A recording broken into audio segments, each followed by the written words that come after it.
Hemos comentado a lo largo de los vídeos explicativos de esta camper que las aguas que salen por los desagües, que escapan por los desagües, van a parar a un depósito que denominamos depósito de aguas grises. Cuando en la centralita, como hemos visto, veamos que tenemos el depósito de aguas grises, o cuando hagamos cambio de aguas, acudiremos al punto de vaciado de aguas grises del área de autocaravanas o del camping donde nos encontremos, y en el lado derecho de la camper, en la parte de abajo, localizaremos esta válvula, que es la que permite el vaciado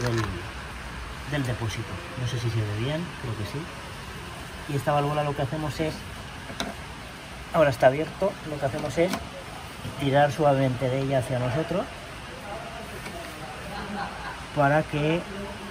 caiga toda el agua gris por el punto de vaciado del depósito, como vemos.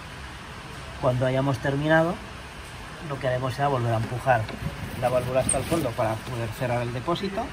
y que no goteemos agua cuando estemos parados o viajando.